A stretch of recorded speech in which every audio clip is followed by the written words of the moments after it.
Hey, beautiful people, it's Philip Good here. I am a relationship and unconditional love coach and an abuse recovery specialist. This video is chapter 16 of my book, Ignited by the Bottle, Delivered by the Fist. And the title of this video is, in 6 years, we purchased our own dairy farm.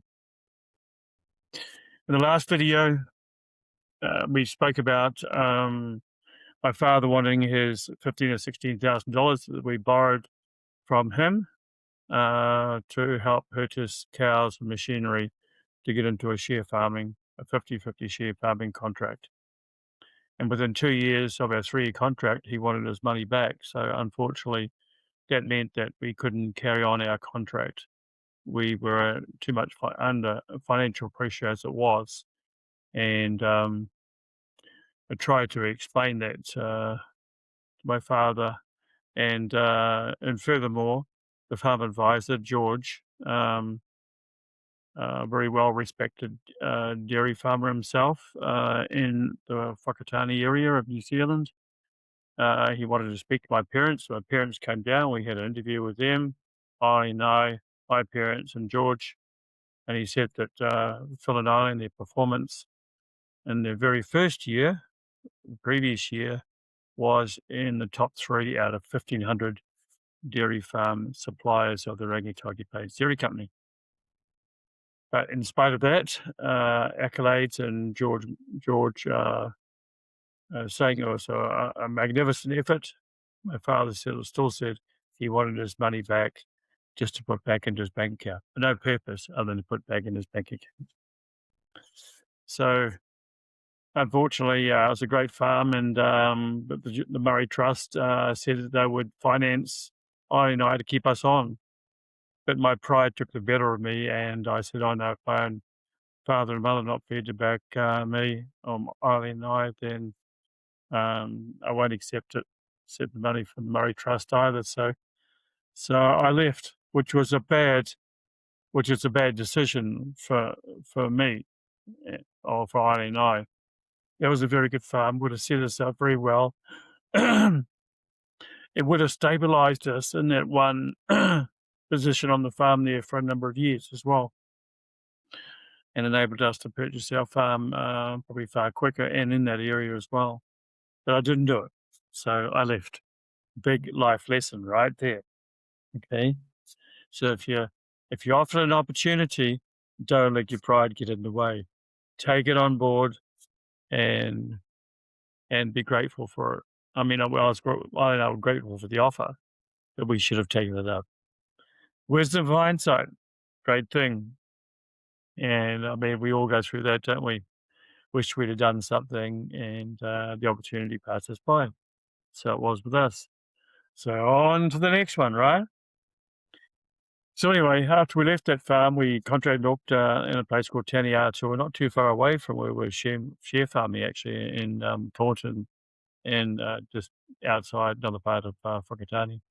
And we took up a contract milking position for 1 year, and we increased production substantially on that farm for that 1 year.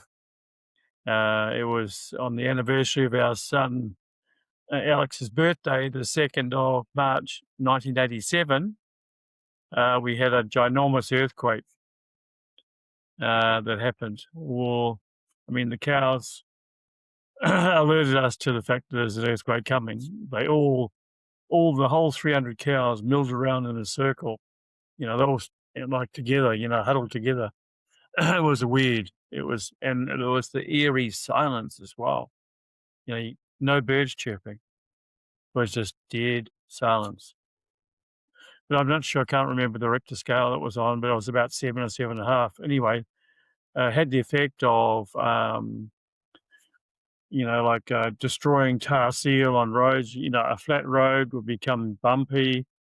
Train rail tracks were twisted, and so trains could not travel on those lines. Big stainless steel towel silos at the dairy company were scrunched up like a little can of Coke, basically, to squash up in your hand.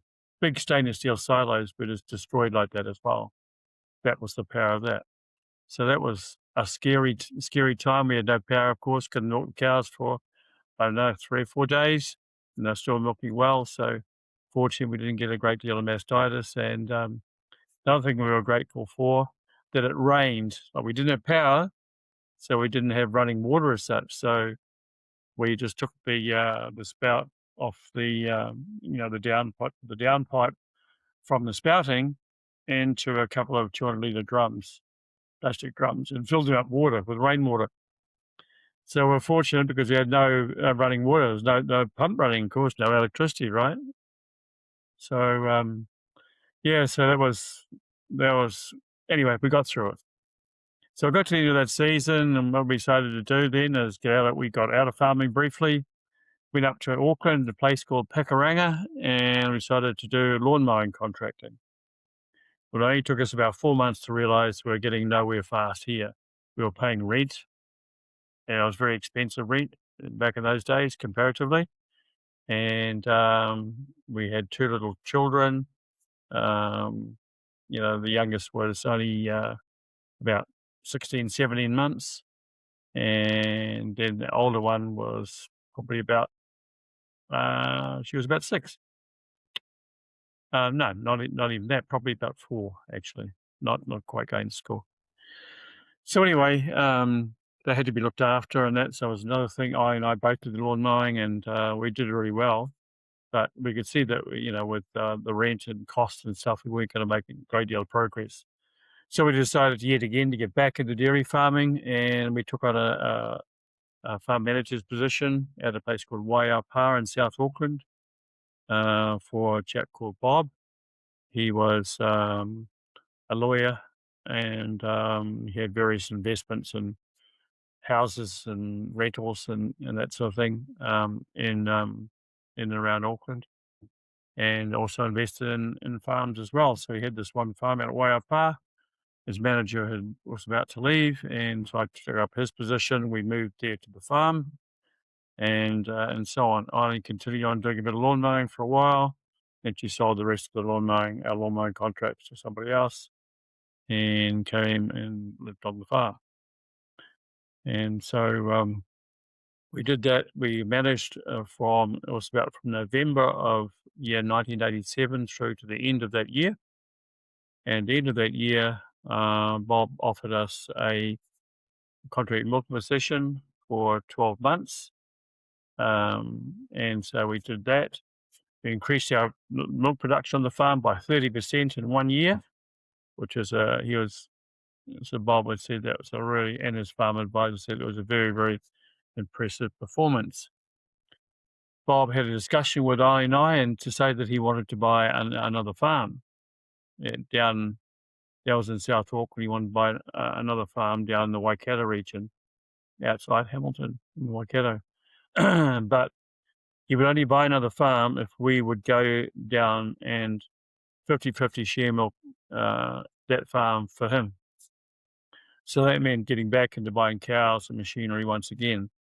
So we were very fortunate, but based on our performance, Bob was only too keen to get in and support us, to back us, and guaranteed us at the bank for finance and so on.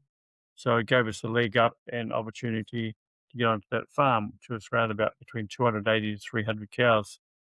And so anyway, we went there. We purchased all the cows over. We were there on a 4-year contract, right through to from 1988 through to 1993. 88, 89 season in dairy farming terms. And so we're there 4 years, and in that 4 years, 50-50 share milking, we got enough money together to be able to purchase our own dairy farm. So from the time that we left Whakatane in 1987 to 1993, 6 years, we made enough money to be able to buy a dairy farm. We bought a farm at south of a place called Whangarei in north of Auckland, 230 acres, and with 150 to 160 cows. I think we got about 170 cows in total on that farm. So That was when we were 40 years of age. We had to purchase our own farm after having all these knockbacks and setbacks. But what happened was in the Waikato, in that 4-year contract, there was a rotary, what we call a rotary cow shed. It means that there was a cups on person, cups on the cows, and the person on the other side taking the cups off and teat spraying. So Bob had said to us that he was going to get automatic cup movers in there, so it meant that I could milk by myself and didn't incur any time invested by Eileen. But that wasn't the case. And the cup movers had to be pulled out. They didn't work properly, and Bob decided not to put a new set in. So it meant that Eileen had to be the cups off person on the other side of the rotary platform. So that put a bit of a damper on things, but a bit of extra pressure because we had 4 children and they were pretty much getting close to all going to school, except for our youngest, who was only about a year away from going to school. So it was a busy time, and I had to get the cows in to start milking, and then I would, take the kids down to the primary school, the local rural school, and then come back and hop in the cow shed and take cups off the cows and that sort of thing. So that was quite a precious situation. In the first 2 years, we also not only reared our normal 25% dairy replacement, so it's about 75 heifer calves a year, but we also reared all the bull calves as well. So that meant we were rearing something like 300 calves. It was only I and I, and we employed through the calving period, another person, an assistant, to give us help with the extra workload. But we were working incredibly long hours. And in fact, for the first 17 years of our marriage involved in farming, we had 7 days off in 17 years, our first 17 years of marriage. We had 4 children at that time. We worked together as a team, I and I, and we didn't have a great deal. We didn't have any time to recharge the batteries because cows get milked 7 days a week. There's no weekend off. Okay, so it was full hands on deck and head down and just going for it. But anyway, like I said before, 6 years from 1987 to 1993, 6 years to purchase our dairy farm. So we were on that farm for 7 years until 2001, and at that point we sold up. When we first went onto that farm, we had an incredibly high mortgage. So I'll go back and start there. Very, very high mortgage. But Bob, the chap that we've been working for, he said, when you go and buy a farm, make sure you got plenty of backstops, right? Because you can guarantee in year one, everything that's going to happen in an untoward way will happen the first year.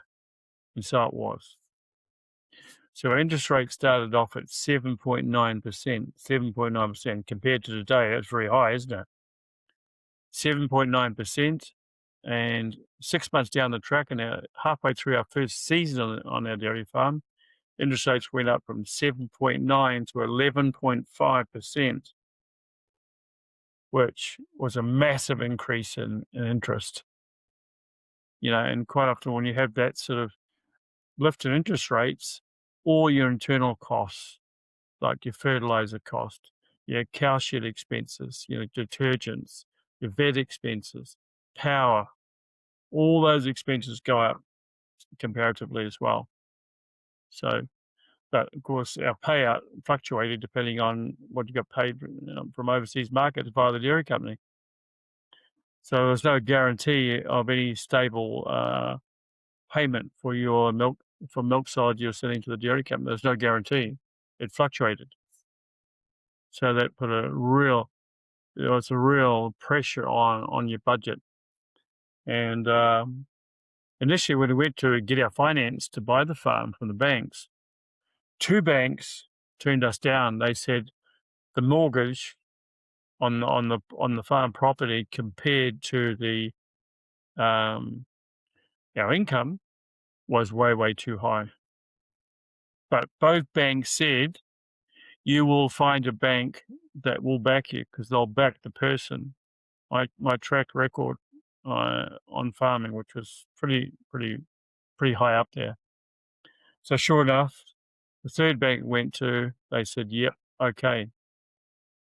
But in actual fact, the first two banks that turned us down, they were right because we had an incredible amount of pressure on our finances throughout that 7-year period that we owned that farm. So much so that at one point, towards the last couple of years, I had to go out and get another job off the farm. That's how tight it got. But Bob, before we purchased the farm, he said, when you're looking to buy a farm, make sure you've got backstops. Backstops A, B, and C. So, to ward against events that come out of left field, unexpected. And that's exactly what we did. We looked for a farm that was probably the closest farm to the city of Whangarei or Whangarei in Northland. And this farm also had 7 titles. It was close to the city of Whangarei. It was only about 17, 18 kilometres away, which is very close for a dairy farm. So anyway, over that period of 7 years, we ended up shifting titles around on the farm, dividing off small blocks on the farm, and selling those sections. So that added to our cash flow, added to income, which kept us going. And not only that, the first year there was a big plantation of pine trees there. We cut those down because, first year with interest rates going up, we needed that extra money, and cut those pine trees down and put them sold them, and put the money into cash flow where you had to. So anyway, at the end of our 7-year contract, when we got to a point where we were literally burnt out. We hadn't had, for more than 20 years, and probably in 2002 was our 25th wedding anniversary. So in our 24th year of marriage, we sold that farm. And we still only had about 7 days off in about 24 years of hard going, 7 days a week, 4 children, shifting farms, packing up, shifting all your household furniture, moving stock, moving a tractor, and implements as well. But I and I toiled together. I take my hat off to her. She was amazing. She was amazing support. We worked together as the most well-oiled team you could possibly get. We were close, really close as a family unit. Kids would quite often come down and now and again help milk, help feed calves in busy times and things like that. And when things were busy with both I and I, a couple of kids would step up and handle sort of cooking in the house and getting washing in or folding it, putting it away and things like that. So they did help out. So we're very, very grateful for that, to work together as a family unit. And quite often it came to Christmas, what the customary thing was, depending where we were, if we were a long way from the coast, we weren't able to do it, of course. We'd spend time between milkings, but always in the evening, you still have to come home or wherever you were out for the day, and you have to milk cows. When we got up to Whangarei in Northland, where we owned the farm for that 7 years, there were lots of really nice beaches within close proximity. And so the kids were blessed with going to the beach, doing a lot of surfing and swimming and so on. And glorious beaches up there in Northland, warm waters in the summer. And it's just beautiful, So the kids had a great time, great lifestyle away from, when they finish school, they go to the beach for a swim or surf and things like that. And quite often when it came to Christmas Day, because Eileen, but like I said, for the last couple of years on that farm, she worked at a retirement home, actually. She worked as a chef in a retirement home. Yeah, it was a terminal facility.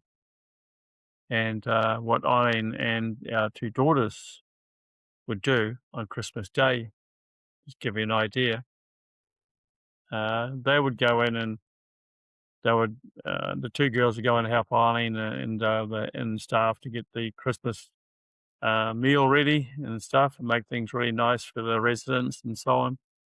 And would also sing them Christmas carols, because Eileen, my wife, is a very, very good singer. She's a great country and western singer, but she's got a great voice, so great singing voice.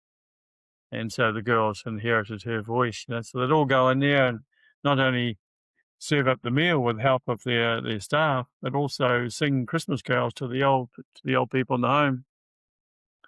And then after they came home, we would go out, and this is in the early afternoon after lunch was served, and we would go out to the beach and have a picnic at the beach. This is in between milkings, of course, and then get home, have a lovely meal at the beach, swim, surf, and then come home and got to go milk the cows. So that was what we did for those 7 years, and then we sold the farm, and the banks the first two banks that turned us down, saying that was, the mortgage was too high relative to our income. All three banks come back to us and say, "Oh, why are you selling the farm?" And they said, "Oh, you've proven yourself over that 7-year period. We didn't think it was possible for you to be able to be viable, to be able to stay in business. It was, your debt levels were way, way too high. But here you are, you've proven yourself." So they said to us, "Why are you getting out of dairy farming? How much money would you like?" Because whatever money we wanted, the banks would have given it to us. "You're going to go to a farm twice the size." "Yes, fine, we'll finance you." But we were totally, totally burnt out. And guess what? We didn't really know that until we sold our farm and we left. And for the first time in 24 years of our marriage, we could actually sleep in, have a weekend off, have some time off. And it was only then we realized just how tired and how deeply, deeply tired, how burnt out we were. See, for quite a few of those years, we just went through the motions, like the same day in, day out, it was milking cows, doing farm work and all the rest of it, paying our bills, paying our mortgage. But it did nothing, no financial pressure, even though it was severe. It never had any bearing on our relationship. We worked together as a team. We toiled, went through the good and the hard times, always together.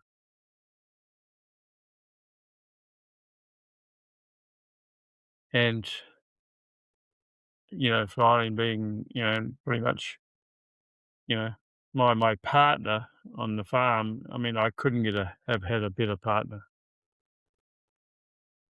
Not only was she a great mum to our kids, but she was fantastic with the cows, the stock on the farm.